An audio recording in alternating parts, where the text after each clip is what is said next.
Hey everybody. I'm posting that I'm live, and I'm gonna go grab my food, and then we're gonna get started. Oh, we got a good one tonight. Hope.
Oh.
How's everybody doing?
Hey, LeMay. Good to see you. Good to see you, LeMay.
Everybody watching. Oh, hey, Noel Main. Everyone watching on YouTube, if you could like the stream, it helps the algorithm with getting it out to more people, and I would really appreciate it.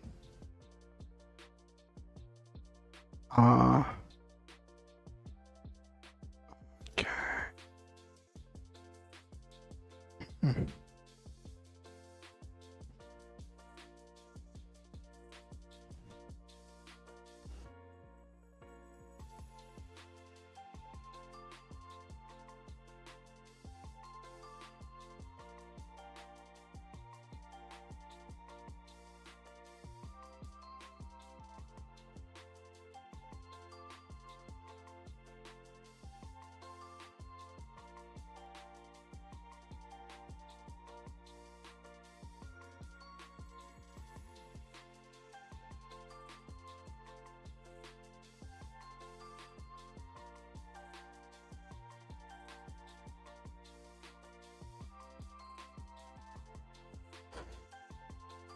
Alrighty.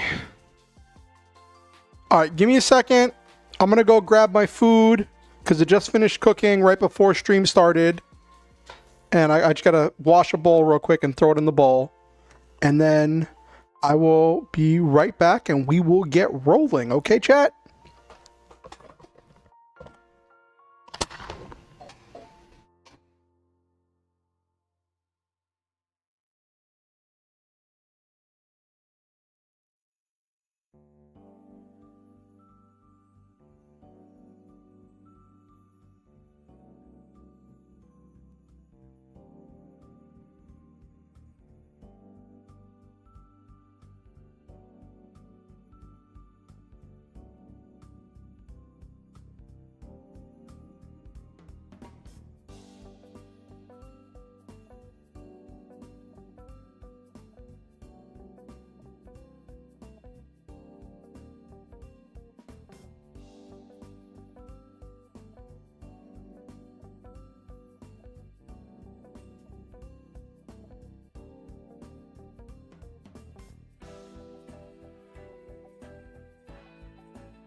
Okay. All right, chat. I'm back. Sorry that took longer than expected. I went to use the restroom because I was like, I'm up anyway, might as well use the restroom. And I saw that my sink wasn't draining. And I have this whole thing with my sink where like it alternates between working and not working. And when it works, it drains so slowly that I just usually leave the water in there and then just walk away and it drains on its own. And then I don't know that the sink's not working till I come back in and see that it didn't drain. So then I have to use a sponge to drain it and then take it from the bathroom sink to the kitchen sink and wring out the sponge in the kitchen sink. It's a whole thing. Anyway. All right, so I'm going to do a little bit of eating and then we're going to get started. All right, chat? So my local Aldi's has this thing where they started having these vegan little pouches. Well, the pouch isn't vegan, but the food in the pouch is vegan, if you know what I mean. And when I first saw them, it was just like the Southwestern rice bowl, and one was Southwestern rice bowl, one was taco meat, and they were like these little pouches that you could microwave. And I'm like, well, my microwave doesn't work, so I wasn't really thinking about buying them at first, right? But then I read the back, and they're like, you can put them in boiling water and boil them for 5 minutes, and it cooks them the same as if they'd microwaved. And I'm like, oh, really? So I just do that because I don't have a microwave, and this time when I went shopping, they had pad thai, and I'm like, I've never really had pad thai before, much less vegan pad thai. So I picked up a couple of them.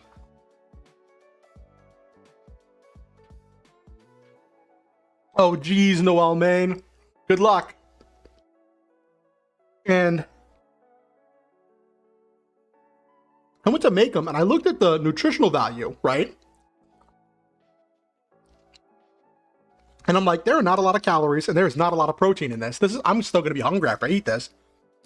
So I just made both packs at the same time. Because the pot was big enough to hold 2 packs.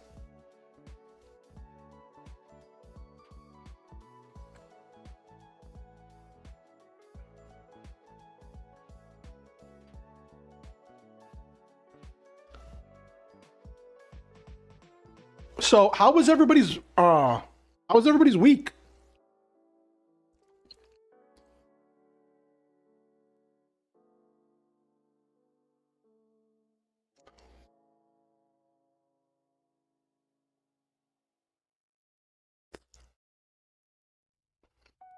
My week was unnecessarily stressful. On Friday, a psychiatrist had recommended me prescribed me a new medication.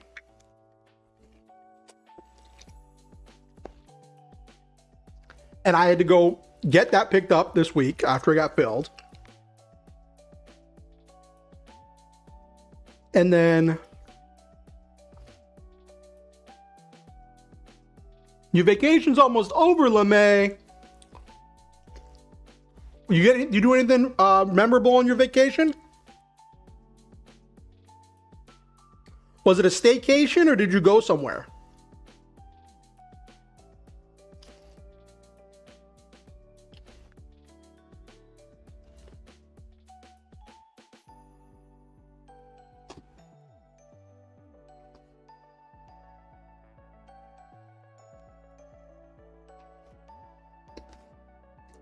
So, hey, Goldfish, coming over to scope out the competition. I'm teasing. I'm doing all right. How are you doing? It was a staycation? Cool, LeMay.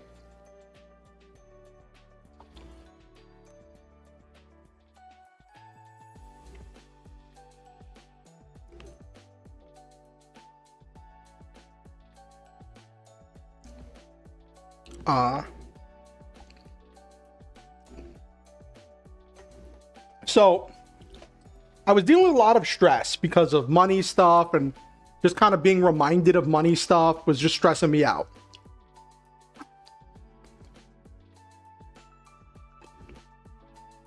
Oh no! You wouldn't do that, goldfish.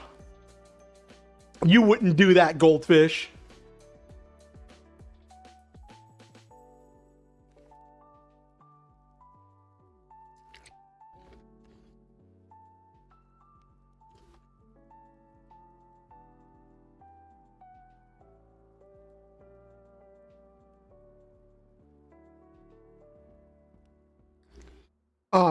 So I was dealing with a lot of like stress with money stuff, and like I got to the point when I was like, should I ask my mom for help? Exactly, LeMay. It got to the point where I was like, should I ask my mom for help? I have asked my mom for help like one major time. And that was years and years ago. And she said no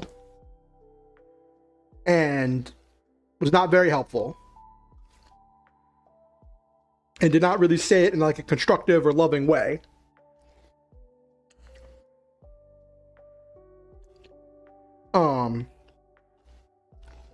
And it was embarrassing and awkward, and I just told myself I wouldn't do it again. Then years later, I got in a car accident, and out of the blue, my mom offered help. I don't know how to count that, because she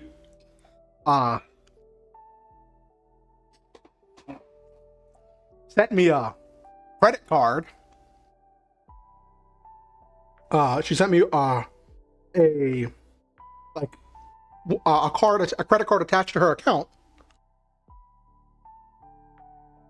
that she'd opened in my name, I presume for like frequent flyer points a few years beforehand.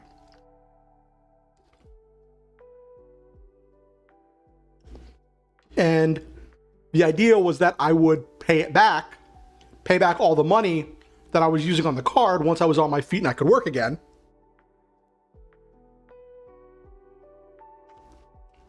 But I was struggling. I wasn't able to get back into work. I was struggling with my disabilities. And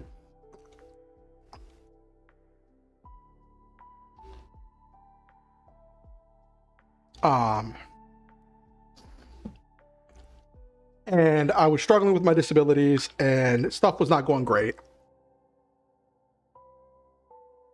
And I think my mom ended up cutting off my access to the card because I wasn't making enough payments. I think I made like one payment to try paying it back, and I was just using it too fast. I was using too much money. And I get it.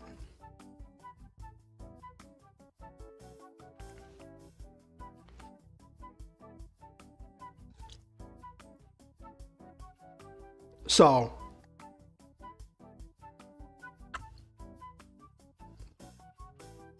my uncle called me, my mom's brother, around the time right after my car accident. And it was really funny. And my uncle told me, because my mom lives in a different state than I do, so I moved away from my family, right? And my uncle told me that whenever news broke about my car accident, that my mom had been visiting some of her family, right? And it was this thing that happened where apparently the rest of the family was just like, what are you doing here? Why are you not helping your son? Your son just posted that he was in a car accident. Why aren't you on a plane up to him? But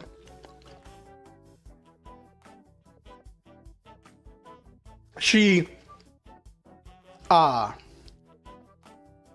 to my uncle, this is all according to my uncle. I don't have any other proof for it, right? She promised them, in order to make them back off, she promised them that she was going to send me like money or send me her credit card. That way I would be okay. So, and then that was years and years ago. And I haven't really done anything. And I've just been really stressing out because of the disability stuff.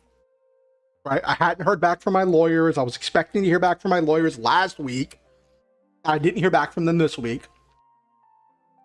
I talked to one of my friends about, one of my local friends about my money issues, right?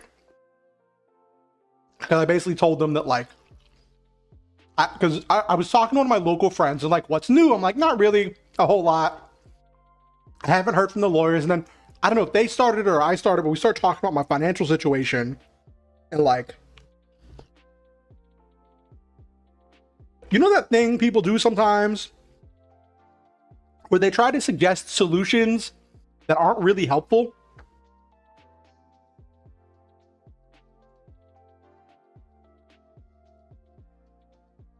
And you're just like, I'm the one living it. I understand how bad this is.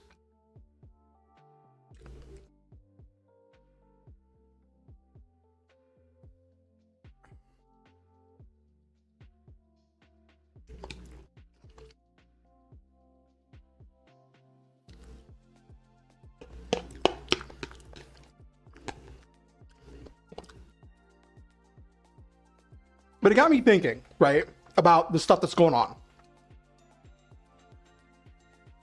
And it really didn't help my stress. And then later that day, this was like Wednesday,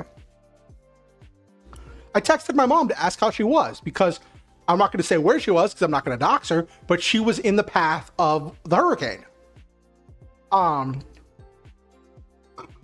She told me what was going on. And she asked me what's going on with me.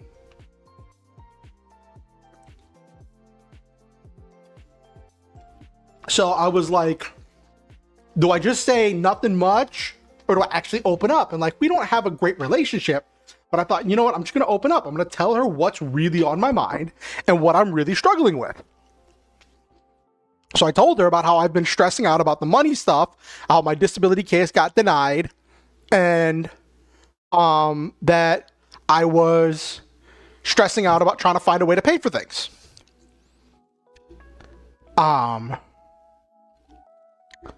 And I was getting ready to be like, to ask something, right? But then she says, what are your bills? And for one moment, I'm like, is my mom about to offer to help?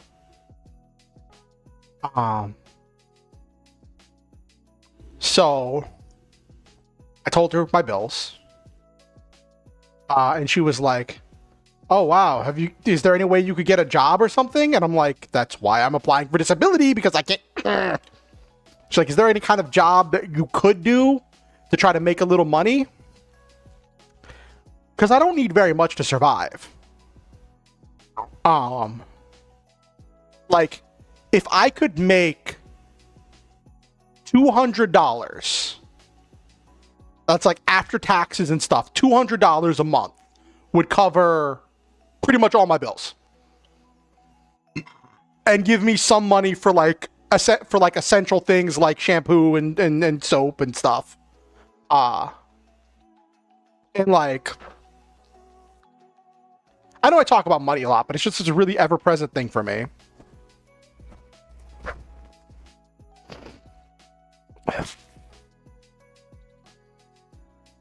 And it was just really disappointing, because I guess I kind of set myself up for it, because I'd been thinking about it earlier that day when I'd been freaking out about it. And I'd specifically had the thought, can I ask my mom for help? And then I thought for one moment that she was about to offer to help. Right? And then she was just like, and then she didn't. And it, I'm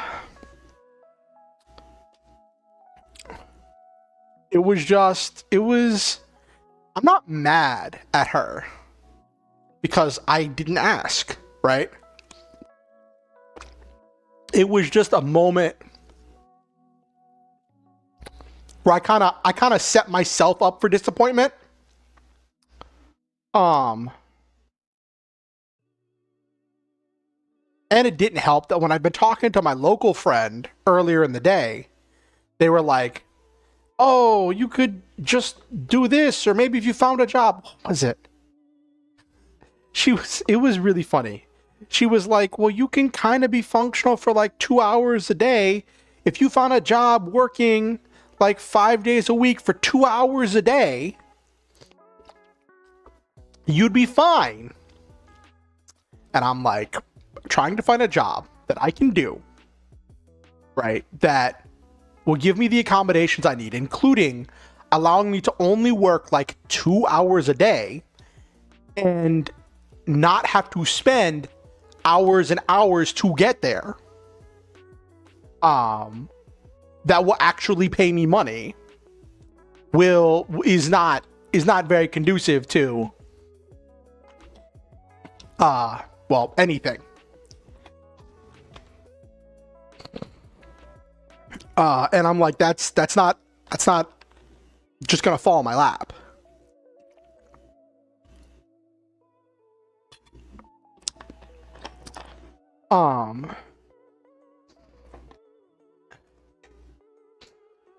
Especially for me as someone without a college degree.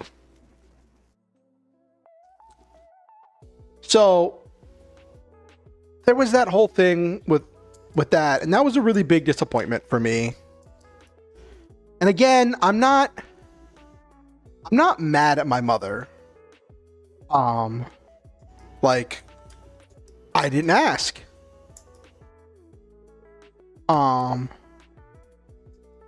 It was just a moment, I guess. You know, they talk about setting realistic expectations.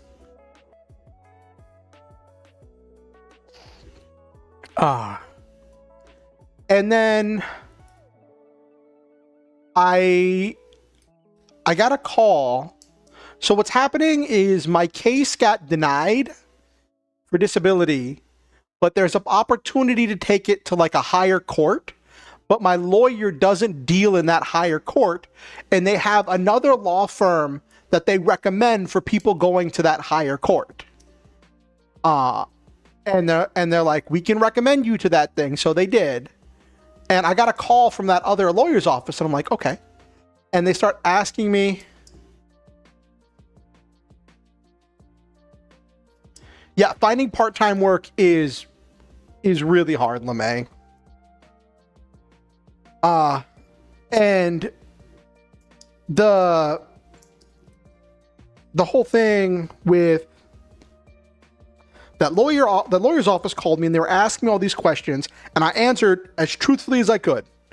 Even the answers I didn't want really, even the stuff that I wished I could gloss over, I was very truthful. And some stuff might not weigh in my favor. But they said they're gonna review my case and someone should be in touch with me in like a week to let me know if they're gonna take up my case. And in the meantime, I'm working on, gonna work on opening a new disability case. But this time having my lawyer fill out the paperwork and put that stuff in, and see if they can maybe express things better than I did.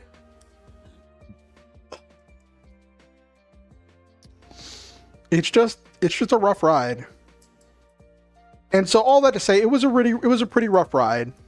I emailed my lawyer's office and I was like, hey, I haven't heard back from you. And I got an email back this morning that was like, someone will be in touch with you by Monday. And I'm like, okay, so I'll give it till Monday. And then like, if I don't hear back from them, I'll email them again on Tuesday. But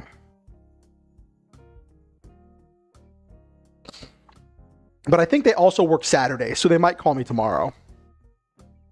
Oh,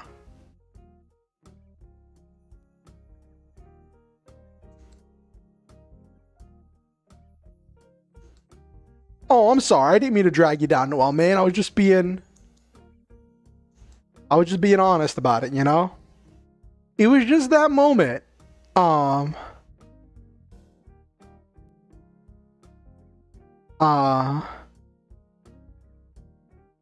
Where she asked what my bills were. And I was like, I just thought for a second.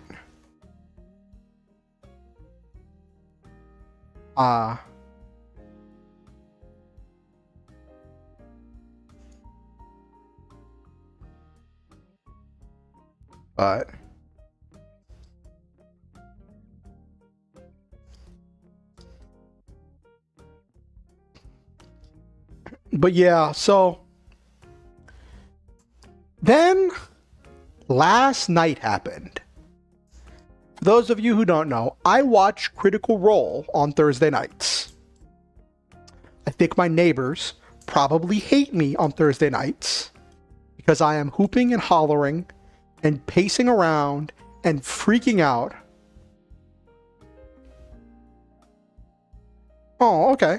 I'm glad that this helps you out, I guess. But Thursday nights, I am hooping and hollering and carrying on whenever I'm watching Critical Role because I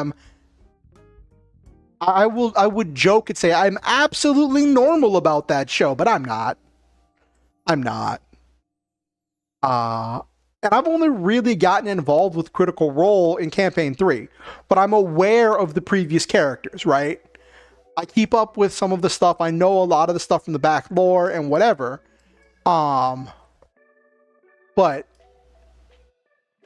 last night's Critical Role, holy cow, that was amazing.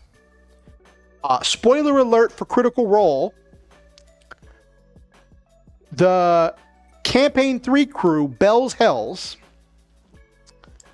met their level 20 characters from Campaign 2. So Campaign 3 met their Campaign 2 characters the night before they all go on a mission to save the world.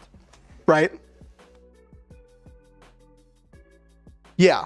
So the Campaign 3 party met the Campaign 2 party. Except instead of the DM running the Campaign 2 parties, the Campaign 2 party as NPCs, Matt Mercer literally flipped it around on the players and had the players playing both their Campaign 3 characters and their Campaign 2 characters. So they were carrying on conversations with themselves. There was all kinds of stuff. Like at first it was really slow to start because they were like even Ashley Johnson was like, I'm having decision paralysis. I don't know which character is going to respond to what. Right. And some of the players came up with excuses for for one of their characters to. Yeah, it was amazing. What the characters did was what some of the players came up with excuses for their characters to leave the room, so that way they only had to play one character. Like, Taliesin said that his character Caduceus was going to go cook food to make food for everybody, and some of them sent their characters to go help Caduceus cook food while everybody else carried on in the next room, even though Caduceus did kind of chime in through the window or whatever. And then there was so much stuff where they were getting confused about like which character was responding at the time and who, and it was so interesting seeing how their body language interacted with each other, where it's like they would like their body language was changing when they were changing characters because they're voice actors. So like they get into character when they're voicing and they are actors. And it was such a wild ride. I was laughing so much. I was carrying on and there was so much stuff happening. There were 15 player characters. The current party is 8. One member of the current party is air quotes a guest member, but he's been on so long he's pretty much a regular member at this point, but he wasn't in campaign 2. So he was just playing one character. The other 7 were playing 2 characters each. And like for so much of it, Matt was just watching his friends have fun and play their characters. He was just watching, like, now you get to see what it's like to play multiple characters, and he was just letting them go off. And you realized really quickly that one of the campaign 2 characters, Caleb, who's a wizard, Liam, the player, was trying to angle everybody to try to get them to go into his tower. He has this thing that's like one of those like fancy magical mansions where you create a door that leads to an extra dimensional space, and that extra dimensional space is like whatever you want it to be. And he has one of those that he calls the tower. That's a 9-sided tower, and it doesn't disappear. It's always the same. And he's like come up with all this stuff to like construct it and create it into all this stuff. And whenever they did eventually get to the tower, right, Liam just took over as DM essentially. He was asking people to make rolls. He was like narrating what they saw. He was just taking control about like, this is what you see, what you interact with, where you go. And they were all just like in their element and seeing the interactions. Sam Riegel, oh my gosh. So, Sam Riegel's current character is Breas, right? He's a Minotaur. His old character from campaign 2 is a halfling who has a thing for Minotaurs. So he was literally trying to seduce himself at the table. It was like a telenovela that was unfolding with like but I'm in a relationship. Oh, but my husband's just so blah blah blah blah blah. And it was great to see the characters get a chance to interact with this, because the last party, hey Nabiru, the campaign 2 parties, like level 20 characters. They're like they've been level 20, right?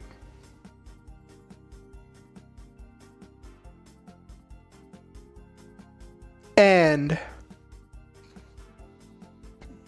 it was deeply emotional, and it was a wild ride seeing all these characters interact.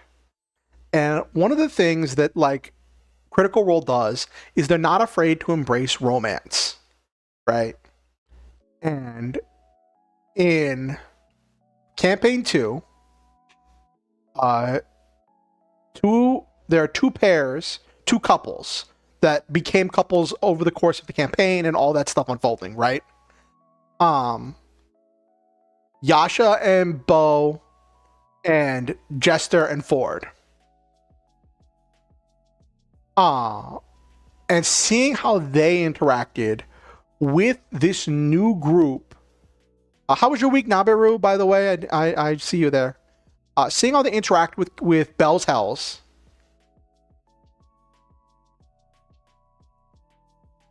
Oh. Thank you, Noel, man. I'm glad that you're proud of me.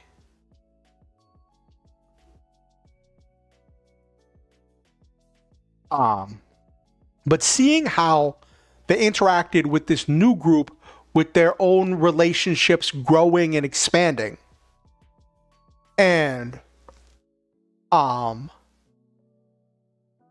how they were like, as they're on the eve of essentially the end of the world, these characters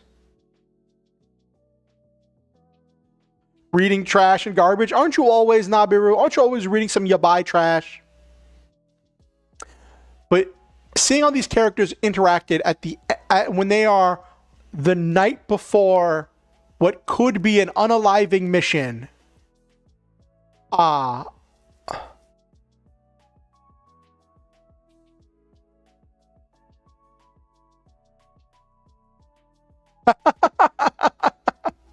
Oh goodness, Nabiru.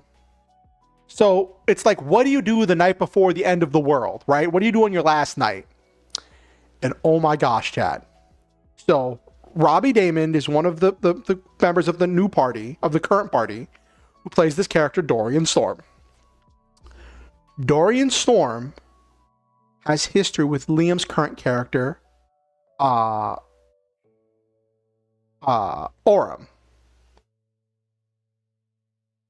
Yes. Love Dorian. All campaign long, there has been a will they, won't they between Dorian and Orem. Yes, there's also culture, Noel Main. All campaign long, there has been this will they, won't they. They have been communicating through sending stones. They have had longing glances kind of like thrown very guardedly at each other, and their interactions since Dorian rejoined the party. There has been this will they, won't they this entire time, right? And everybody settles in to go to bed, and Dorian and Orem go to two different rooms. And Robbie has been kind of being a fly on the wall a little bit as part of this stuff is unfolded all session long. Some people in chat and on Twitter were saying that like it's like Robbie is the one human in a cast of Muppets. But like, oh my gosh, did he deliver for that ending? He knocks on Orem's door and Orem answers. And it's like late at night, everybody else has gone to sleep.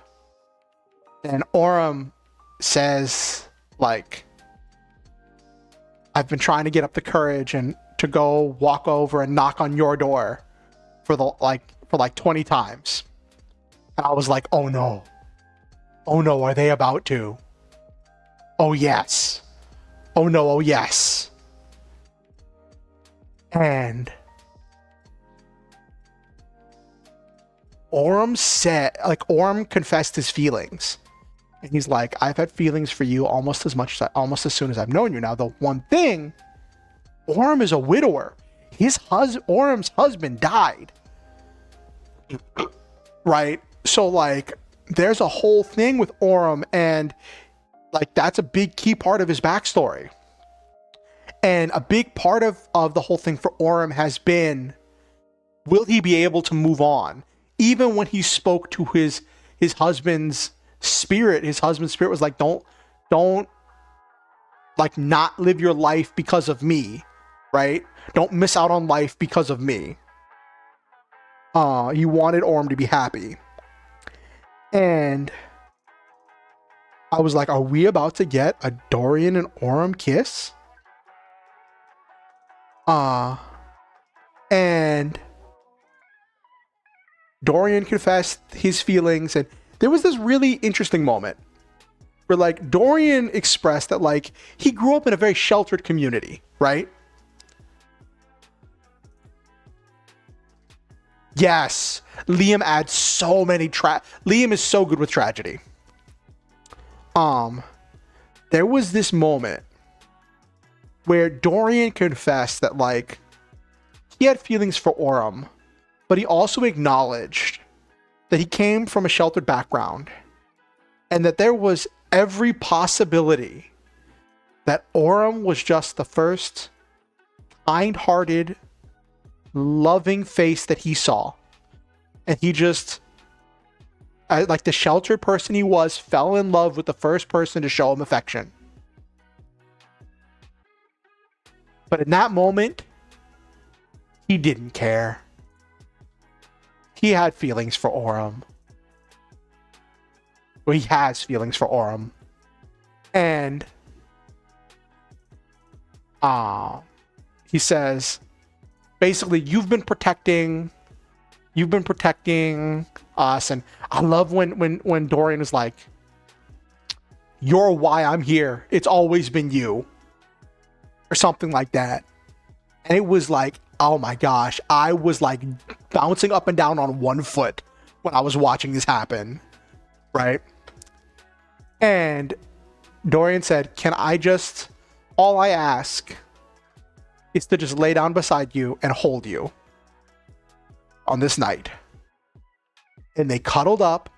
Dorian was, I presume, like the big spoon, because Orem's a halfling.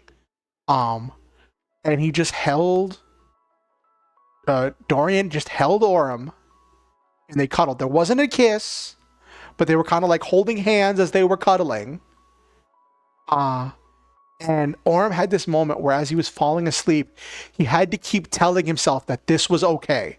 It was okay for him to let himself feel this.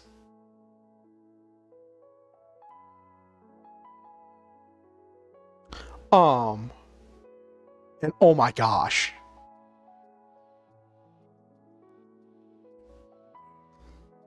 And then also in the thing, there was this great interaction with between Caduceus, the cleric of Campaign 2's party, and Breus, talking about the stuff, because oh yeah, I didn't even get into that. So in Campaign 2, there was apparently a situation in which Jester and Veth knocked out this guard and defaced a temple of the Platinum Dragon by like painting penises everywhere, right? And they never talked about what happened to that guard. Well, when Sam came back, he made his character, Breus, be that guard that they knocked out. And then it expressed that action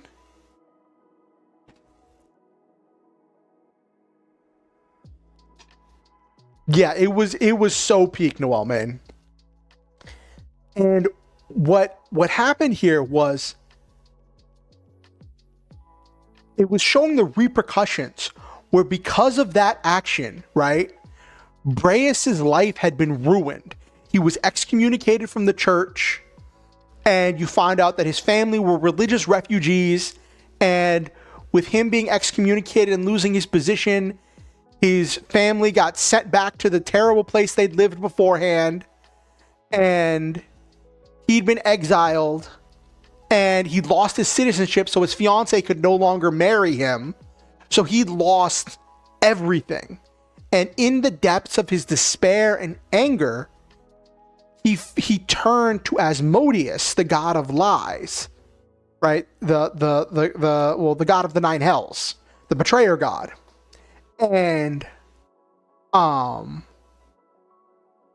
he'd been following Asmodeus, right?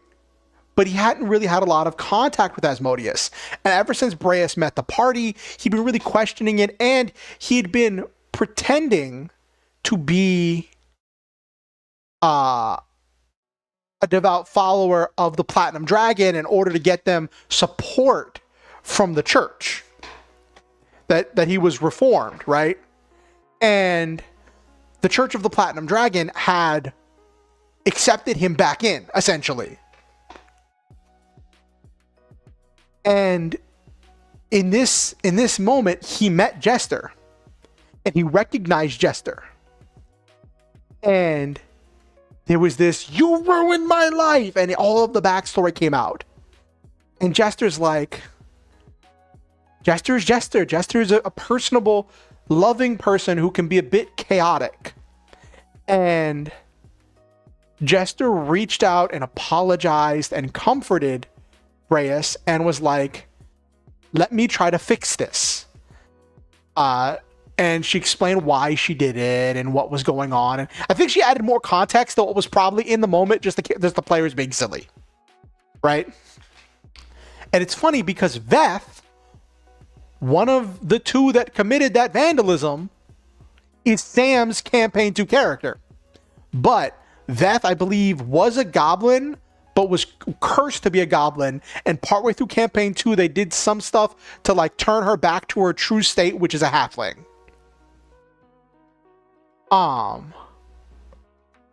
And so that's a whole thing. I think she's a halfling or a gnome. Might be a gnome. But anyway, she doesn't look like a goblin. So when Jester was like, well, Veth was there too, Sam switched from angry Breas to Veth being like, no, I wasn't. He's like, yeah, no, you were with a goblin. And it's like, yes, totally. That goblin. Halfling? Okay. And so Jester is like, hey, Desdemona, welcome in. I'm going to be getting to the writing here soon. I'm just kind of gushing a little bit about last night's Critical Role episode before we get into the writing, but welcome in, and thank you for the lurk over there on Twitch. I appreciate it. It means the world to me.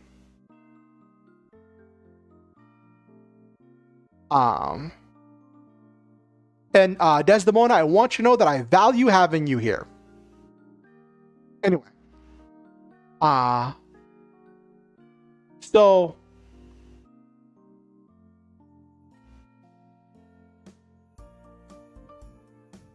yes. He made a throwaway moment, something major, and gave his other character an out for it. Hey, always welcome co-working, Desdemona.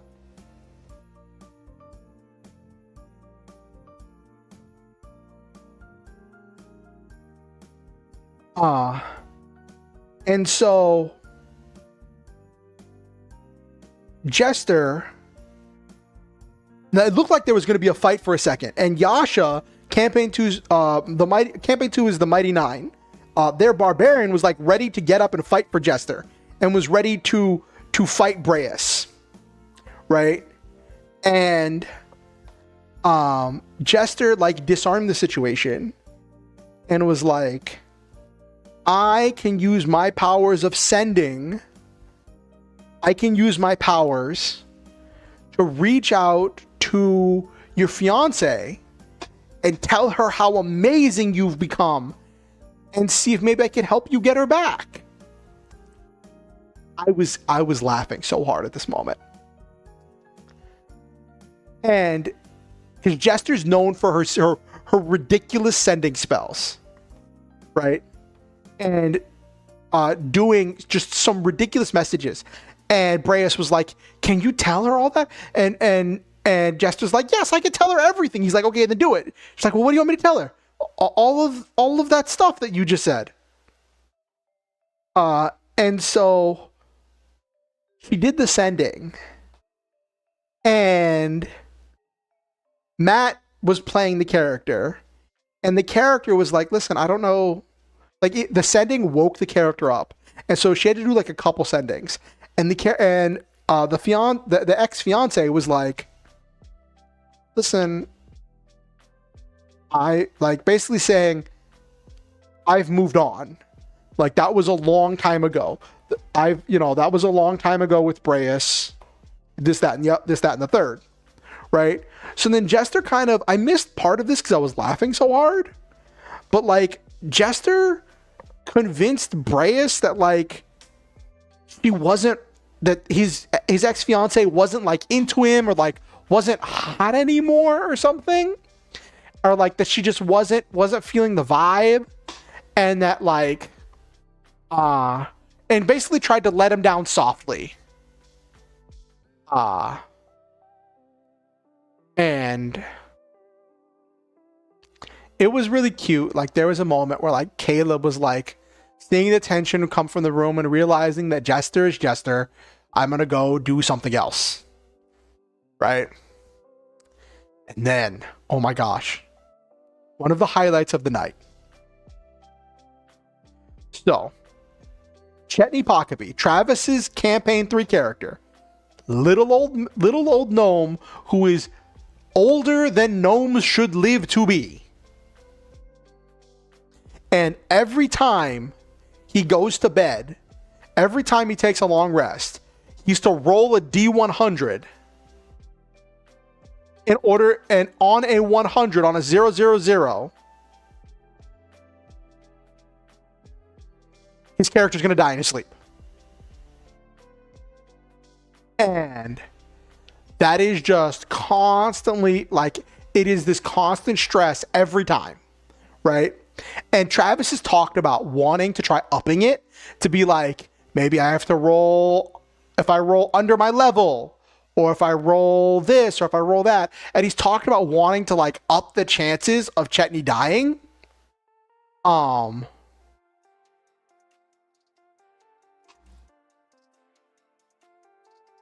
Yeah. Every time he brings it up and they bring it up, he talks about how he's debating upping the chances to like make it more and more likely that Chetney dies.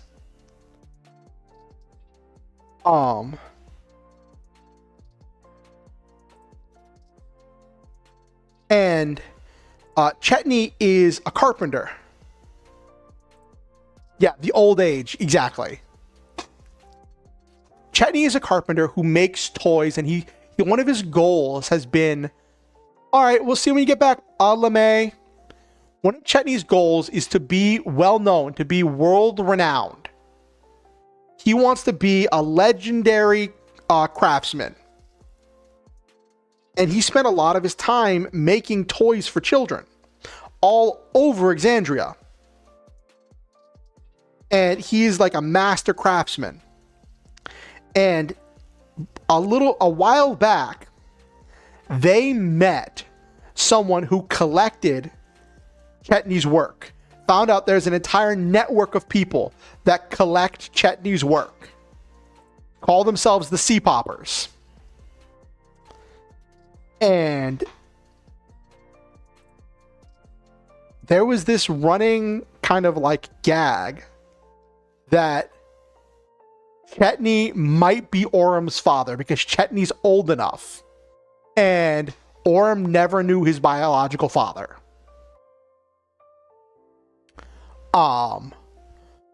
And Orem, Liam's current character, has toys that were made by Chetney. And so,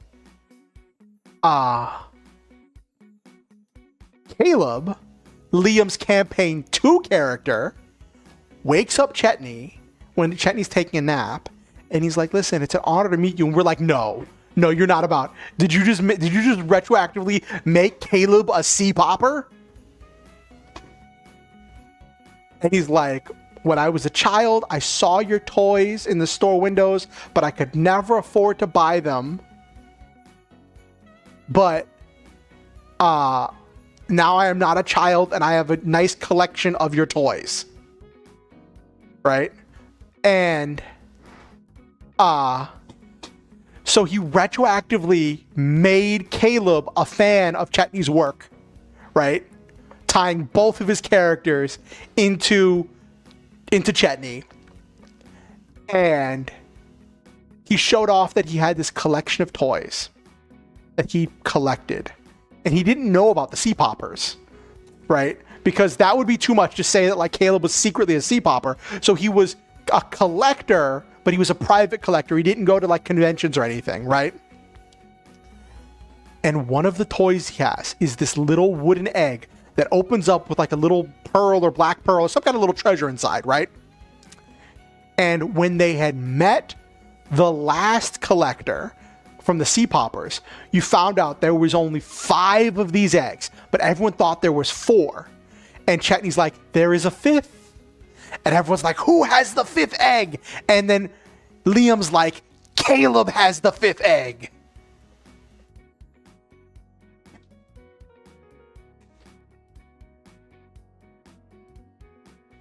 And it was wild. And one of the Chetney. It's not chutney, like CHET NEY. I don't know why it keeps turning into chutney, like the thing you spread on food. But yeah, Chetney's lore. They call him Chet. Really, you change it to chat? Come on. Captions. So Chetney the craftsman is Chetney Pokapi. He advertises himself as the owner and sole proprietor of C-Pop Industries, which is the company that he essentially is. That's how he markets himself. Hey, Coffee Quills. Gonna be getting to writing soon. Just kind of gushing about the last episode of Critical Role. Good to see you, Coffee. How are you doing? So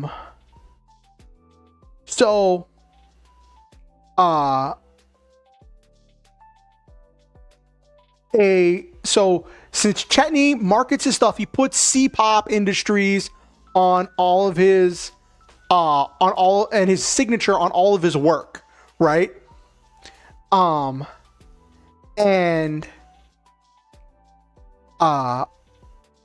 since it's C-Pop Industries, the C-Poppers are the ones who collect his work. They are his fan club that he didn't know about. And it's really funny because all of the stuff he made, he sold when he sold it for ridiculously low prices, like a gold, a silver, right? Even though they're like master craftsman stuff.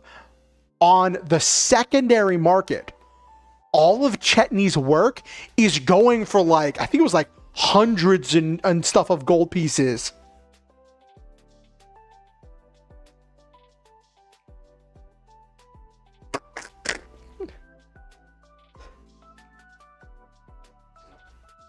Well, he doesn't work with stone. He only works with wood.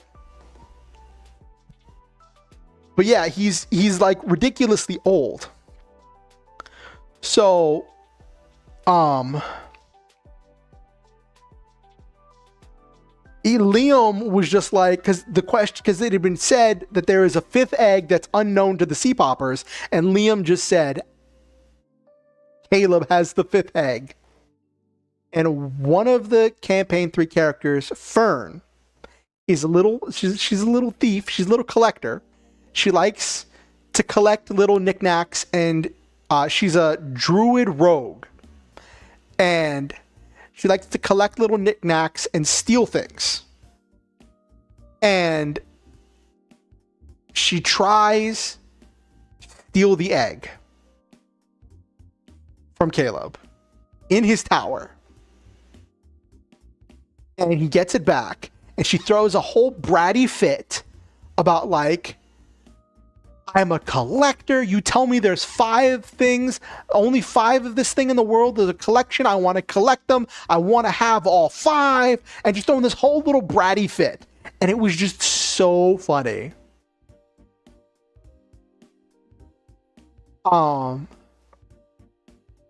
And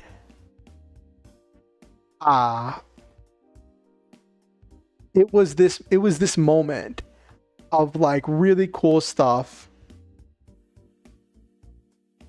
Yeah, very true to her character.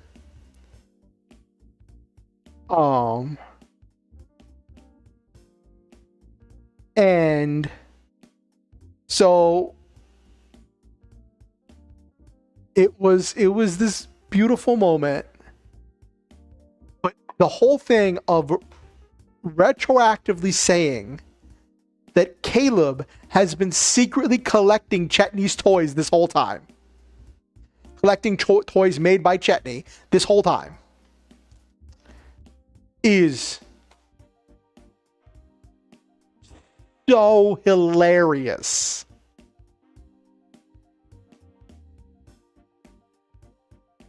It is so great.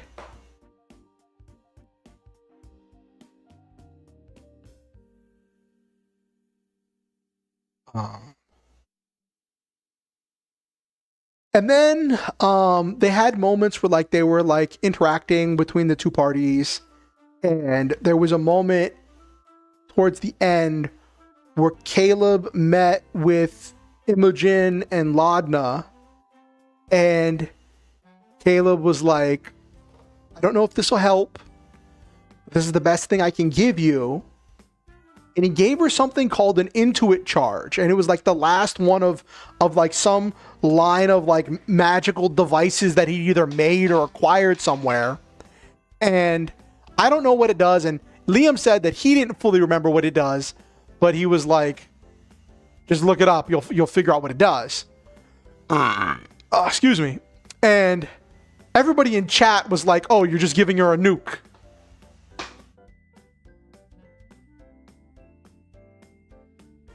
Just casually level 20 wizard giving a level 15 sorceress a nuke.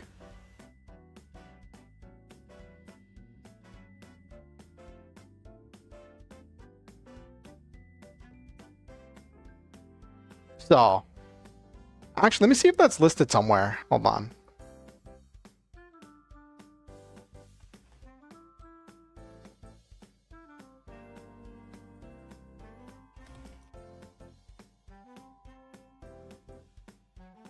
Ah, okay. He didn't make it. It's from AR. It's from AR.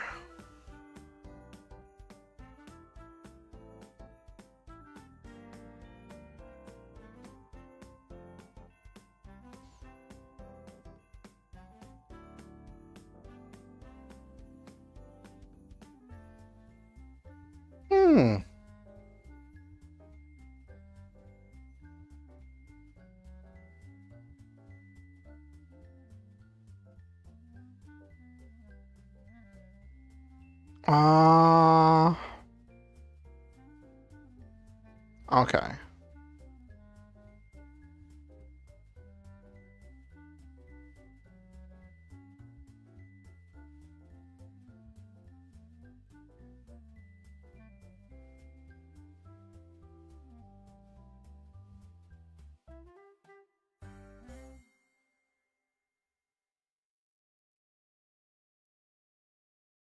Okay. I just looked it up. It's essentially it's a psychic explosion. But it only hits creatures. But you have to like do some kind of an Arcana check to arm it.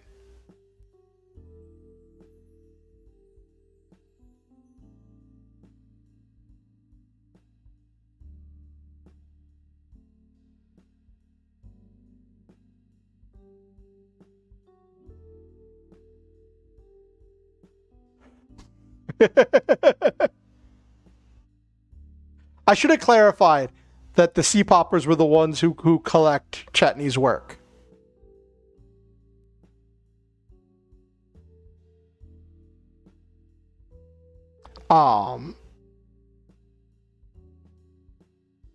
They're like an organized group. Yes, let's keep this family friendly. And so apparently the Intuit charge is like a psychic explosion that does 10d10 psychic damage on a failed save and half as much on a success. But you have to do a Arcana check in order to arm it. And it wasn't the last one. They had multiple of them. Okay.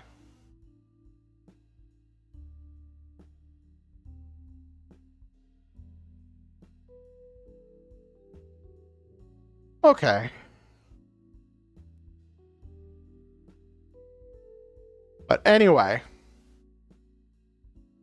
let's get to tonight's stuff. I've been stalling. We're coming up on an hour and a half of just gushing about Critical Role. Let's get to the actual writing. I've eaten. I've drank in some fluids. I am I'm very glad I made 2 packs of that that vegan pad thai, because I don't think I would have been full if I'd only made 1.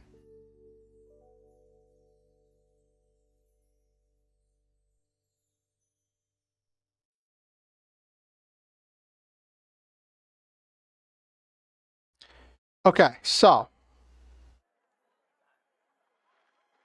right.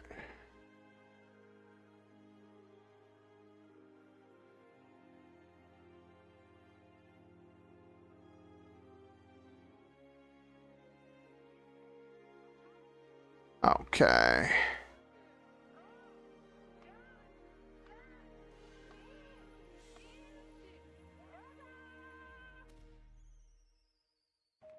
All right, let's get rolling. Let's get to the actual writing portion of tonight's stream. Like I said 3 minutes ago,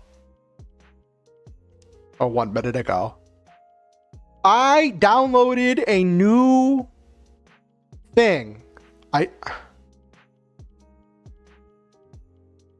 Oh, I appreciate your dancing, Coffee.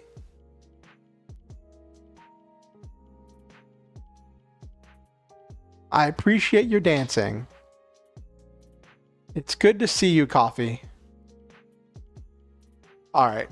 So I downloaded a new plugin for OBS that we are going to try tonight. It's a timer plugin because last time the whole sprint thing seemed to work really well. So in order to try to stay focused and get stuff done, we're going to try doing sprints.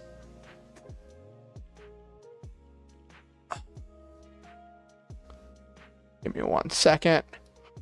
Oh.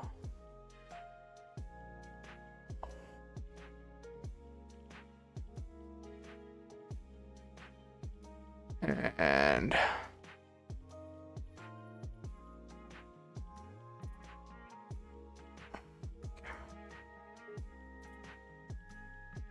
okay.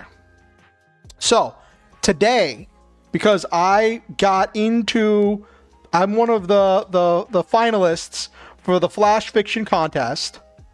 I met with some authors today to get some feedback on my Flash Fiction story that I'm writing for the contest.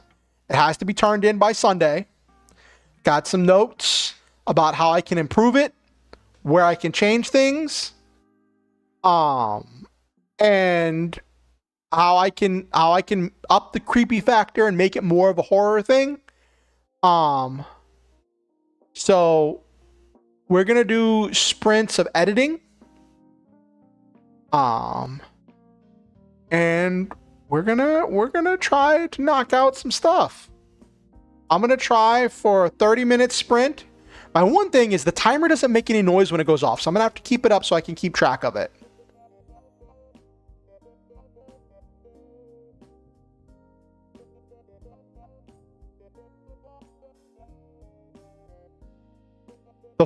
It's funny that you mentioned that, Noel May. Now that I think about it, I probably should have assumed that it was some kind of a dirty joke.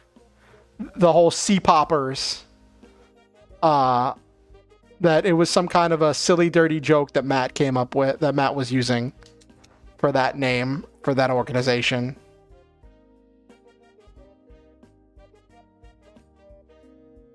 All right. Let's get over to the writing.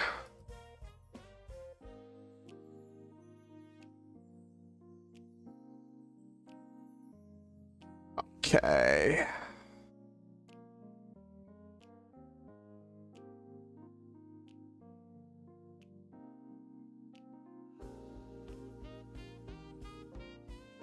Okay. Oh, can I put this somewhere else?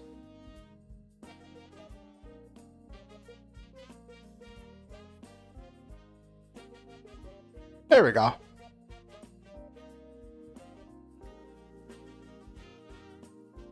Yeah, there we go.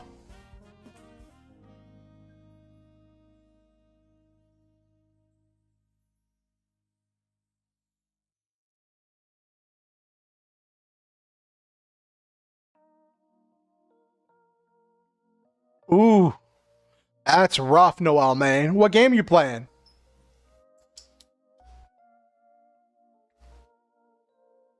All right. So let me set this.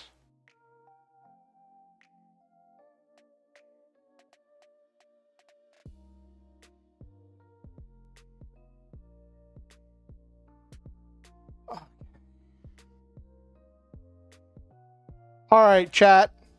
Gonna work on editing, taking my notes, trying to focus. I'm gonna do 30 minutes of intense work.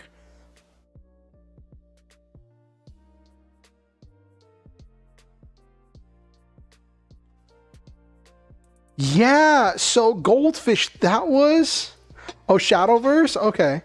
Goldfish, that's actually one of the things that we talked about when I talked with... when I got the critique, was that it'd be really cool if, like, this was the first time he's met this embalmer. And... like, he calls him something else, like, have some stuff introducing the embalmer, setting up the anticipation about, like, what he's heard, the rumors he's heard about this guy, right? And he'll call the guy some kind of other nickname, and then the guy's like, no, call me Mister. I tried incorporating the Mister thing, and like they were right. They agreed that like leaning into the Mister thing could be really cool, add to the mystery, and the creepiness. But yeah. So I have some ideas for that.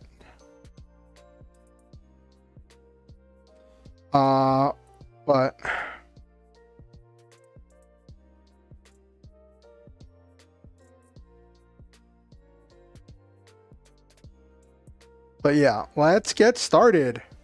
I'll still be talking to chat because I can't ignore chat. You'll be revising during the sprint? Okay.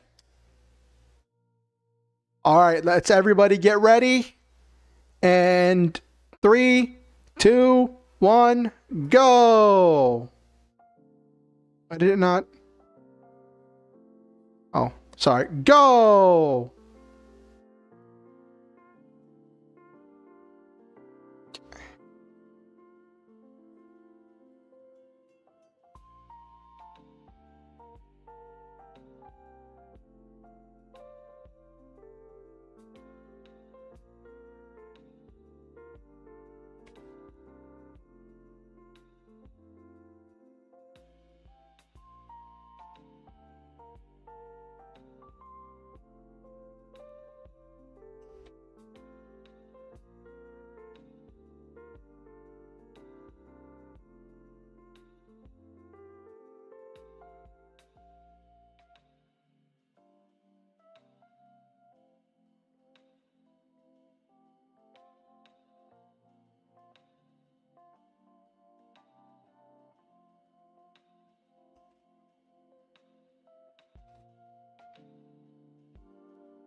Welcome back, LeMay. Doing a riding sprint.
Oh, timer went off.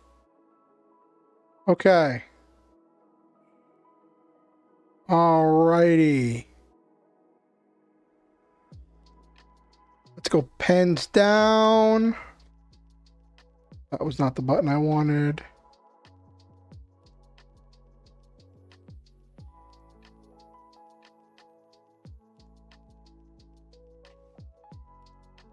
Hello?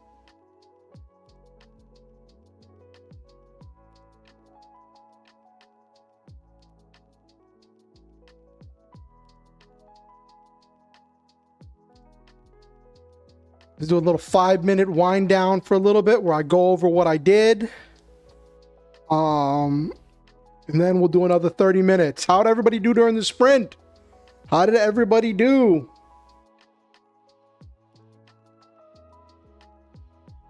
I got a few words. I started at like 1080. I got like a little over 200 words down. But that was a lot of editing and taking stuff out.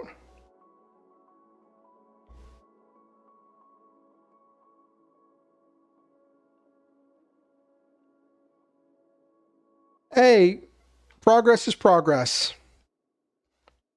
So the big things that they said were they wanted me to up the stakes, up the tension, and lean into the pain. Because the thing is, I mentioned the pain in the beginning, where he has pain in every step, but then I don't mention pain. I didn't mention pain again until he gets the injection.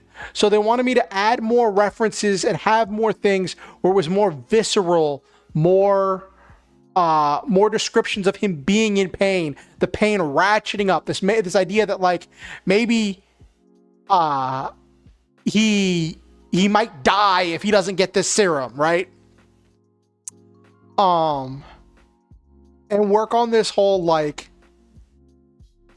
increasing the body terror with the pain and with the stuff, right? I did put a little background to the pain. I had this whole thing where like he's heard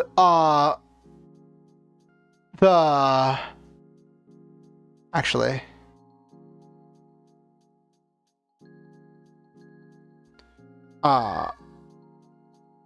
hold on, I have an idea. Actually, hold on. Only a few sentences. Hey, it's still something.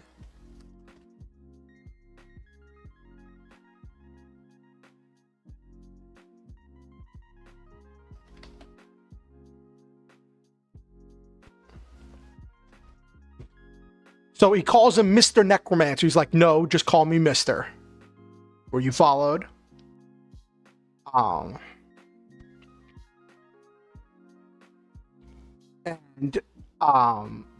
having more stuff about the pain. So I have it here where he talks about the shifting the weight. More about his body screaming in pain.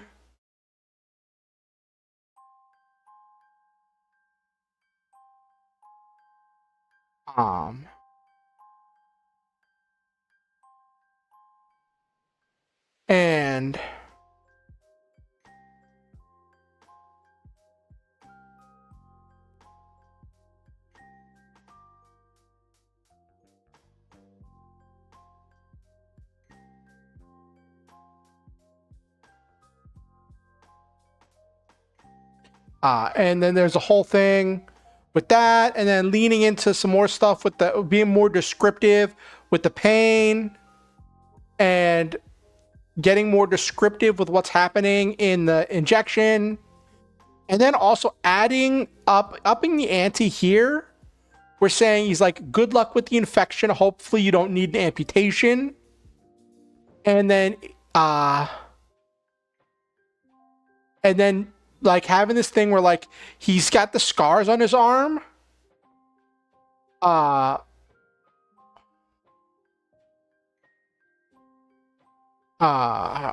A new wound.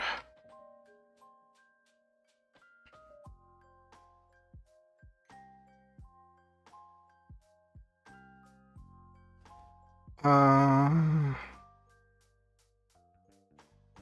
don't know what to call that. Probably wound or scar. Something.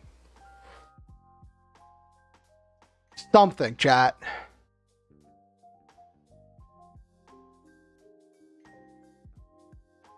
Something, something. How do you all like doing the sprints? I know before I would just like write and talk for long periods of time. Do you find doing it with sprints and a timer more productive? How do you all feel about it, chat?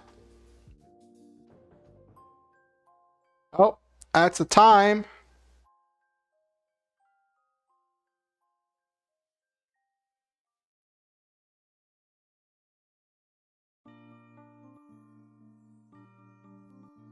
Okay. I'm going to try doing some more editing. I can fit just under 200 more words. So I want to do some more descriptions.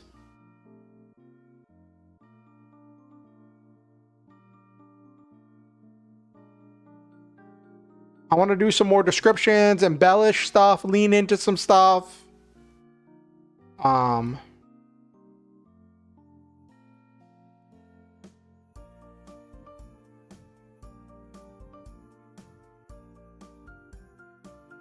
Okay. I'll probably do some combinations. Like some stuff I'll do sprints. Other stuff I'll do like I normally do, where like I talk and we're all talking on stuff. I don't know. We'll see. I'm kind of leaning into this whole writing thing. Before, the writing and stuff was kind of a side project that I did in addition to gaming.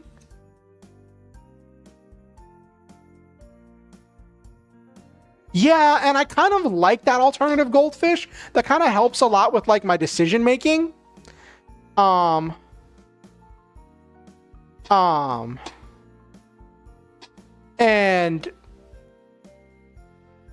you don't mind either way, LeMay? Okay. I don't know. I'm not sure. I'm not entirely sold on this whole thing because like I'm so used to just like talking through my ideas.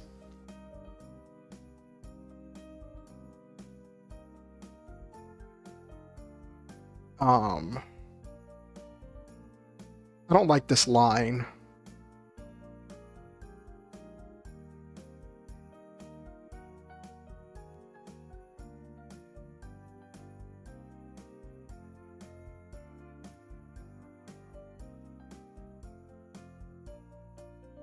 Anyway, let's get into another sprint. We're gonna go another 30 minutes. Yeah, kind of goldfish.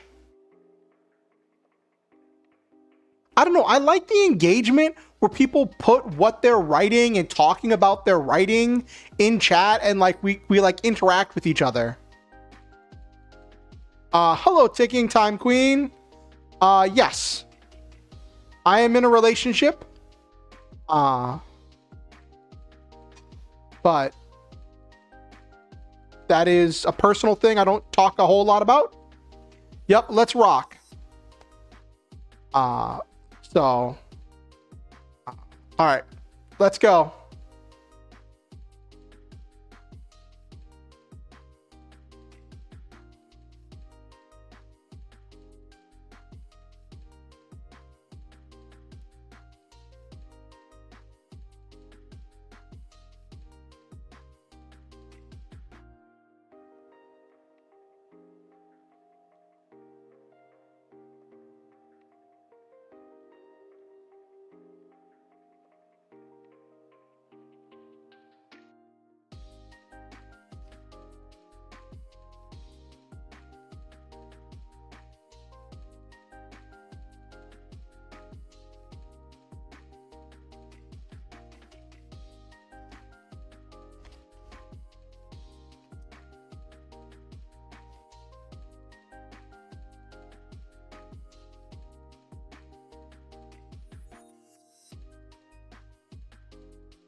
Ah, that's rough, goldfish.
right, and that's time.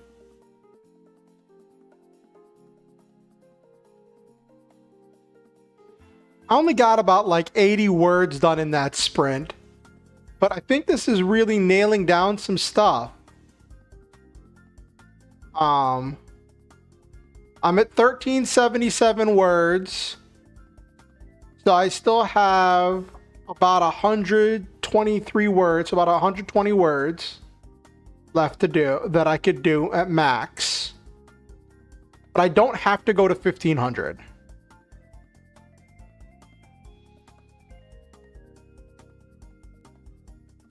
I'm trying to add more stuff. I put the bigger cliffhanger. I up the stakes, trying to make it more of a life or death situation.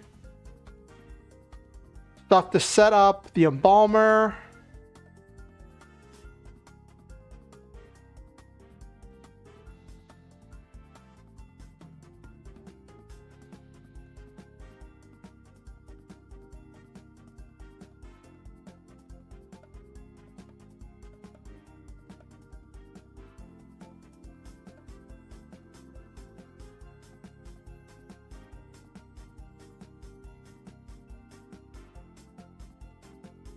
Oh, I forgot to change this over to...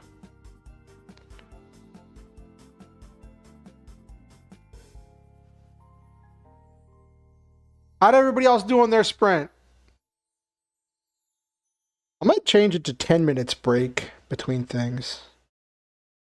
How'd everybody else do on their sprint?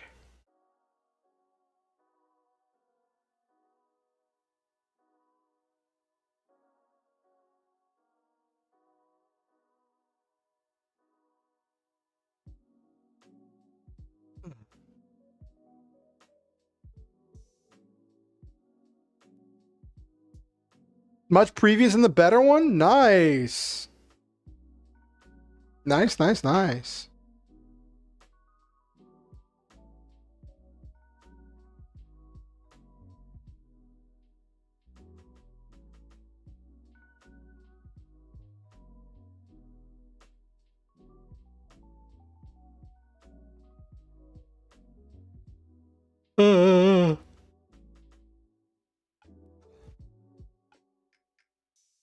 There's one part I want to fine tune a little bit that I might do. I'm probably do maybe one more. I don't know if I want to do one more sprint or if I want to end.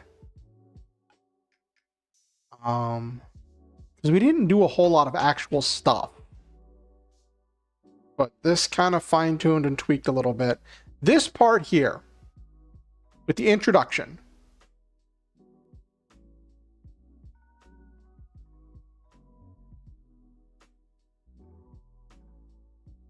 I don't want to say glares.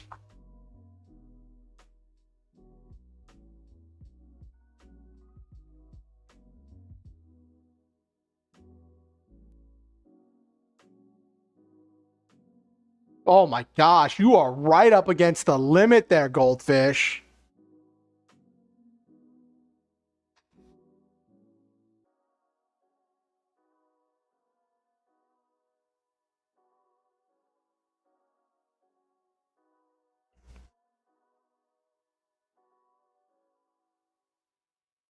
Oh, what do you want to share what you're working on, LeMay?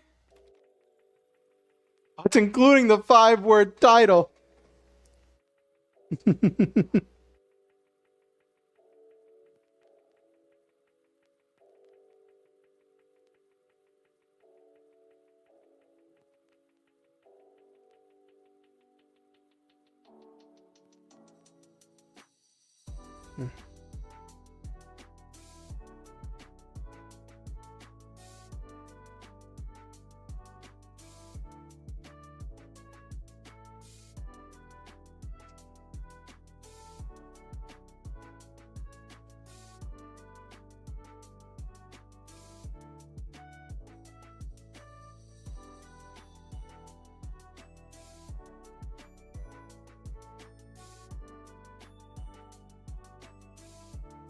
Okay.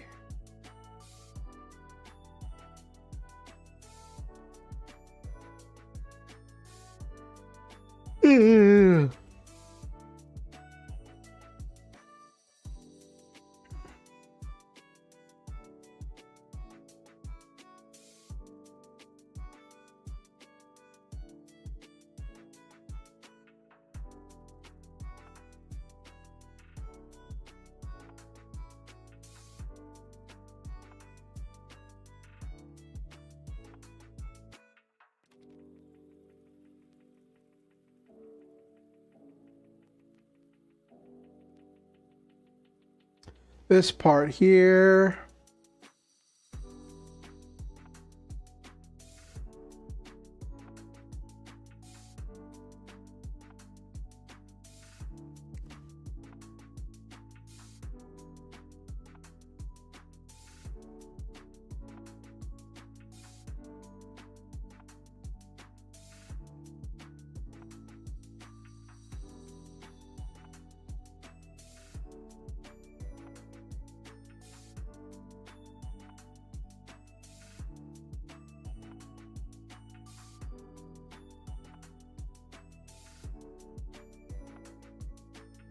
Okay. How are you feeling, chat? You feel like doing one more sprint? Feel like doing one more sprint for the night before we end off?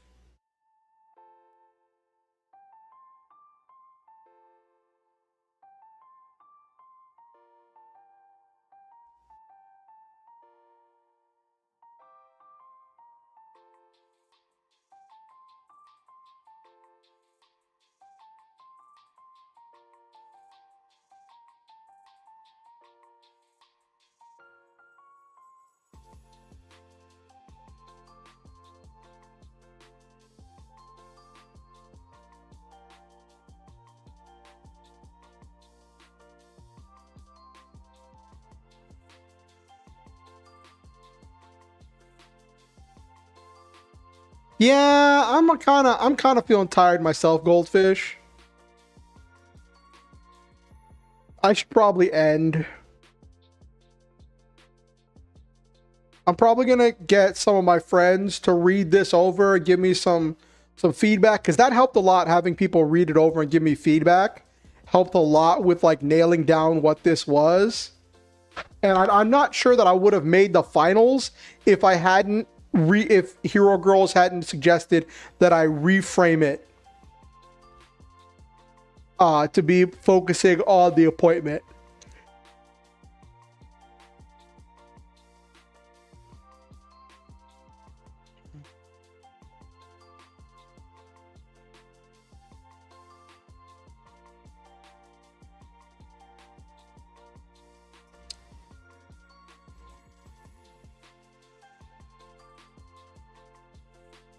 Yeah, but I slept a good bit of the day.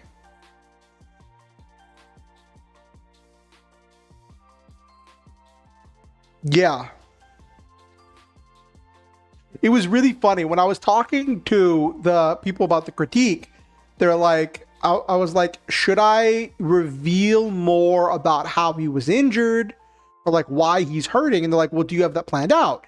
And I'm like, yeah, he, for work, pilots a flesh mech and every movement causes pain in his body. And they were like, whoa, that's so cool. I want to hear more about that.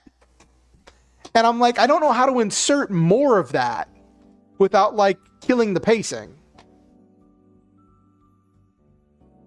Aw, good night, LeMay. It was great having you.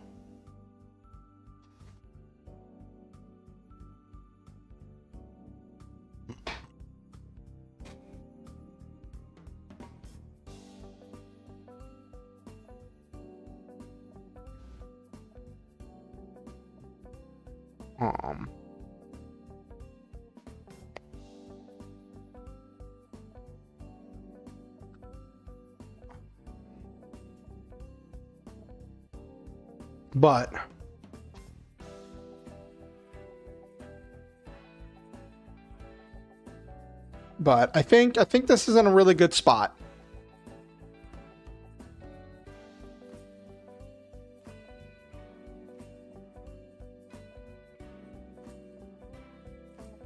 And thankfully, since I was under the word limit, I was able to add stuff without needing to like cut a whole bunch of stuff out.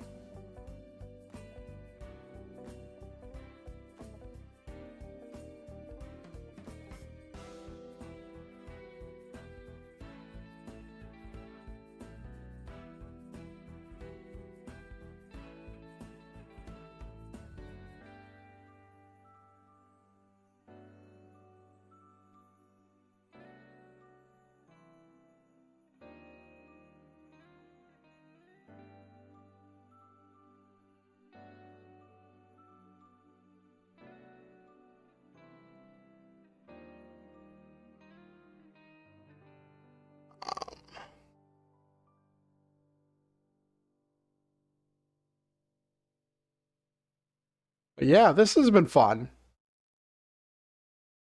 Doing a short flash fiction has been kind of fun. I don't have to like put in all of the stuff of like having to go through the entire journey of ever escalating stakes and stuff that you have to do with a novel. It's just it's a different animal.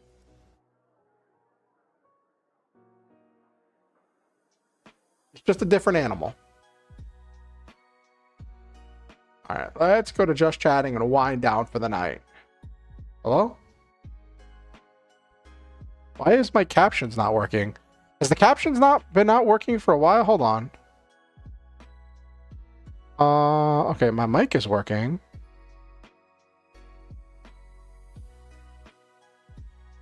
Why is this not?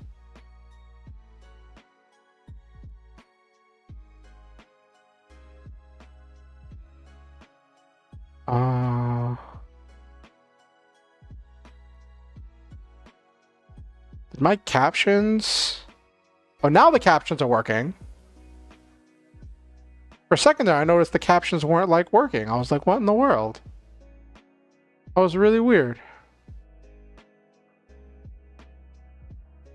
But they're all the trouble to put on captions. And they're so bizarre sometimes.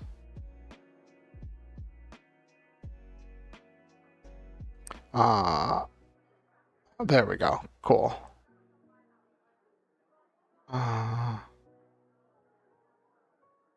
Well, I want to make it so it's not standing in the middle so much. There we go. Cool. So it's not covering the Ko-fi tag. Stuff.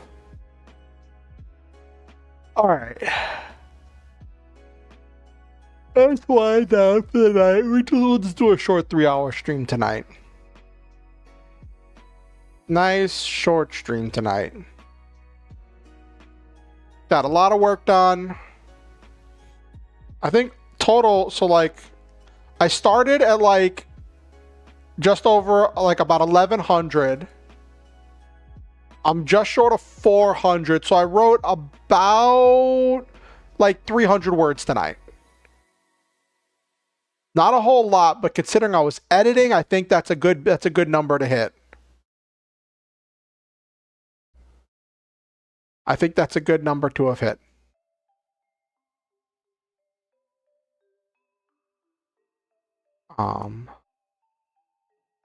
See if there's anything cool on the... Oh, have you all seen the whole thing with Blue Sky?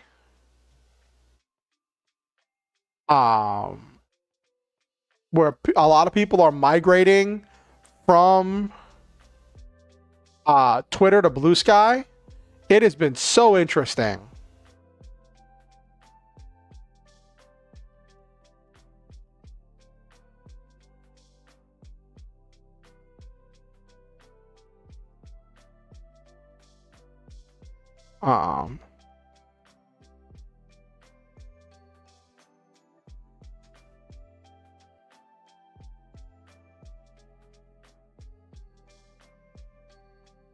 But I've been trying to like post there.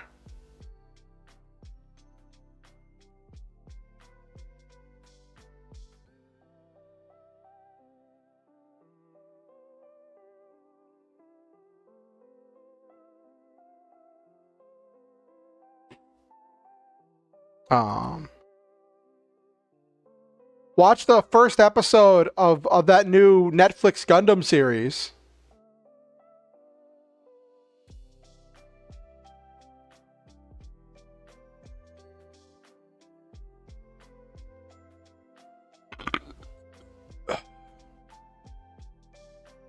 Excuse me. But that's been interesting. It's not even the block function. Well, I think the block function is part of it, Goldfish. But another big part of it is the change in the terms of service. So,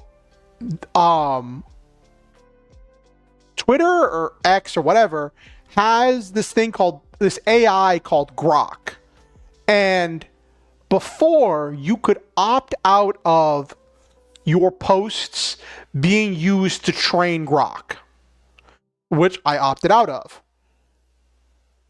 The latest terms of service say once that kicks in, you can no longer, like, you trying to opt out of Grok is no longer effective. They can just take your posts. So if you post art onto Twitter, they can use that to train their AI. And by using Twitter, you have agreed to those terms of service to let them use your art. Right. That's the big thing. Is that they're making it so. And so for a lot of artists, they're like, well, we don't want our art to be. Let me see if it's Grok. See, I have it turned off. But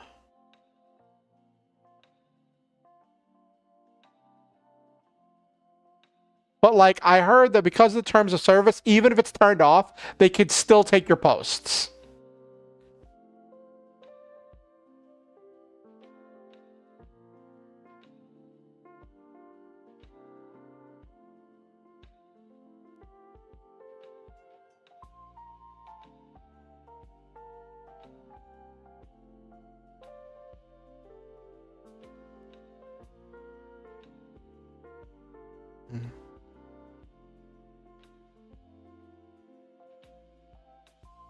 Okay.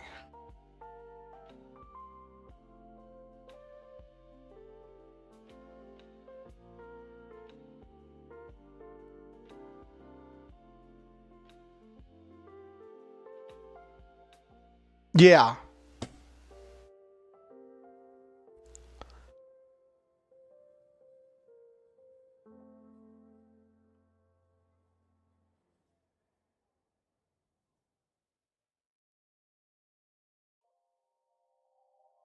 But it's been cool. So, okay. I gotta be real. It was hard for me to use Blue Sky for a while. And I follow a lot of creators and a lot of people. And before this big migration where I could follow other artists and VTubers and stuff, just because I try to support trans creators and marginalized people, on Blue Sky, a lot of my following tab were people asking for mutual aid. And I'm not saying there's anything wrong with asking for mutual aid. I've asked for mutual aid. I probably will have to ask for mutual aid coming up here, right? Depending on what happens with my disability case. But seeing people so desperately begging for their lives, reposts of reposts, begging for help, broke my heart. Every time I logged into Blue Sky, I was sharing a bunch of them, and I never really had the energy for like actually posting any of my own stuff besides my going live notification. And that's all my following feed was just a lot of like mutual aid posts getting shared. And then as I shared them, I got more of them. And now I have a lot of other things in there. There's still the mutual aid posts, and I still share them whenever I see them. But I'm seeing a lot of other things that's actual content. I'm actually like interacting and posting.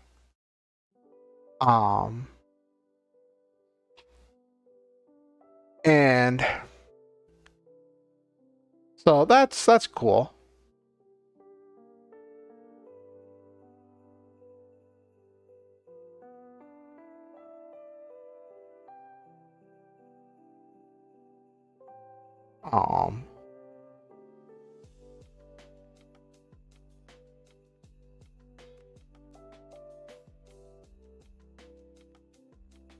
So.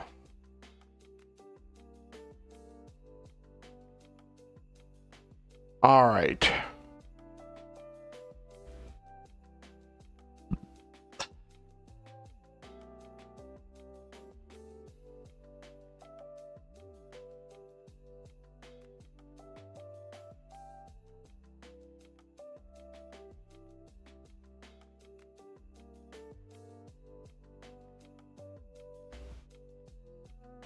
Yeah.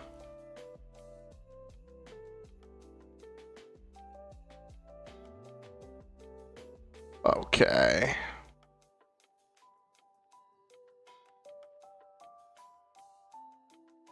Hey, you could do something. There's writers, there's people on Blue Sky.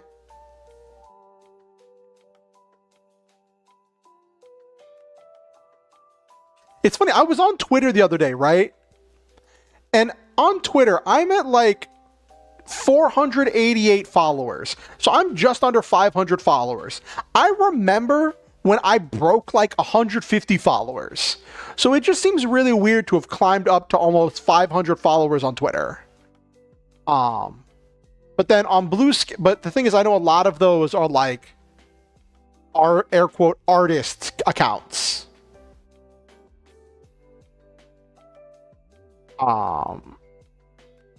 But on Blue Sky, I haven't even broken 100. I'm at 87 followers. I should probably redo an introduction post about myself because now there's so many new people.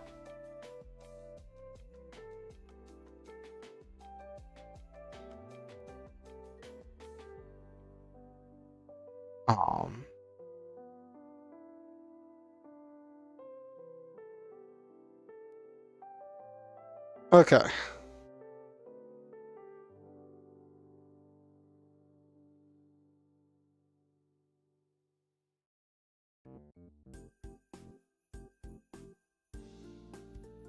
All right.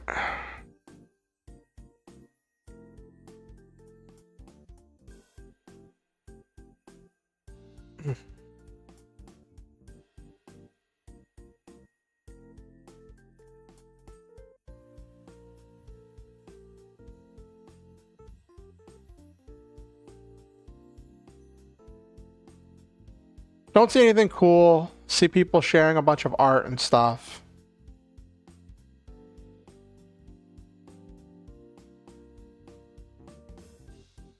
Okay.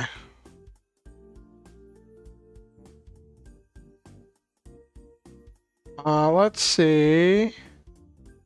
Let's wind down tonight. Let's close up shop.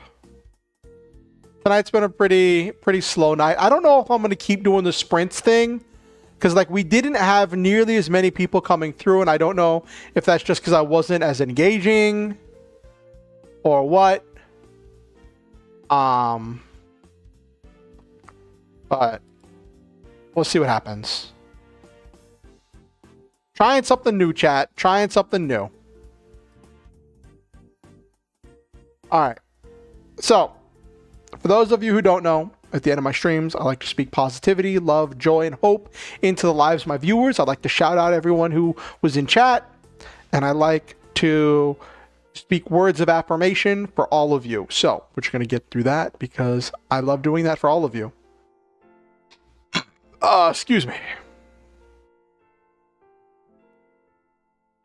All right. So, we had tonight in chat, we had LeMay, Noel Main, Goldfish, Nabiru. We had Nabiru here. Desdemona Rose was lurking.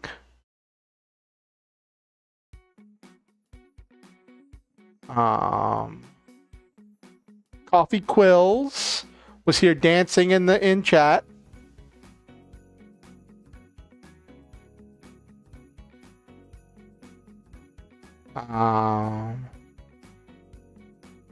Ticking Time Queen Slay was here.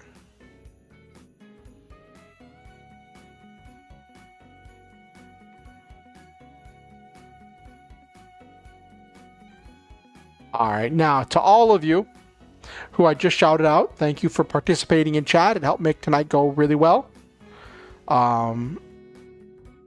We'll see how things go, because I kind of like asking chat for things and the back and forth. I don't know. I still got to feel it out. But thank you all for coming. Thank you for participating. Thank you for sharing your thoughts, your feelings, your ideas. I appreciate your presence. I appreciate having you here.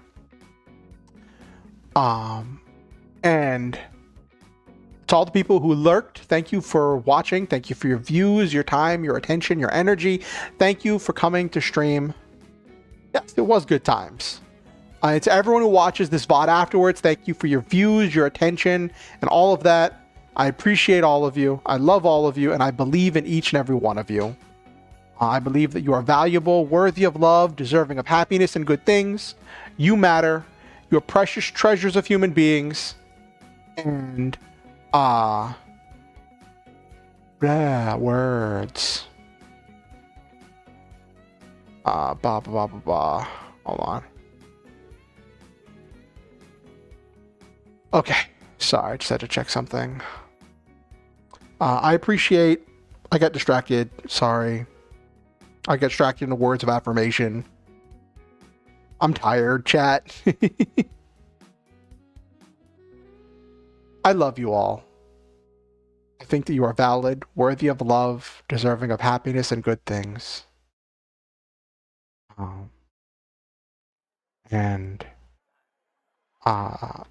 appreciate all of you coming here.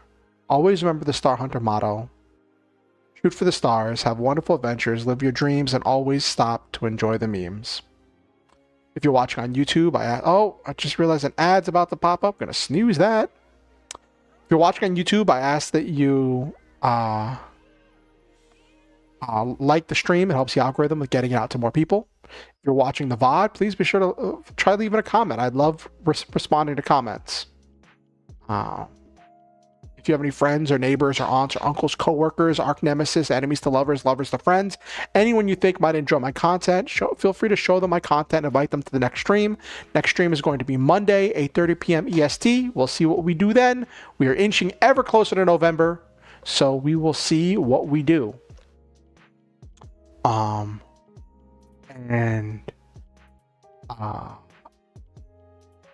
last thing. You do not have to donate to be here. You're not expected to give money to be welcome, but I do appreciate all of you. And I appreciate all the people who do help and make things possible for me that I couldn't do on my own. I literally would not be here without you. And if you ever feel motivated to help me out and it is financially safe and responsible for you to do so, there are links where you can do so in the description down below on YouTube and the donate button on Twitch. All donations are 100% non-refundable. There's on YouTube, there's a link to PayPal where you can do a one-time donation, or Ko-fi where you can do either one-time donation or monthly donation. There are no rewards for the monthly donations right now. It is just if you want to say there's a tangible way to appreciate that you appreciate my content, then you can do that. And the donate button on Twitch takes you to Ko-fi where you can again do a one-time donation or a monthly donation. Thank you all for coming. Thank you for being amazing. Have yourselves a great night, everybody. I will see you all on Monday.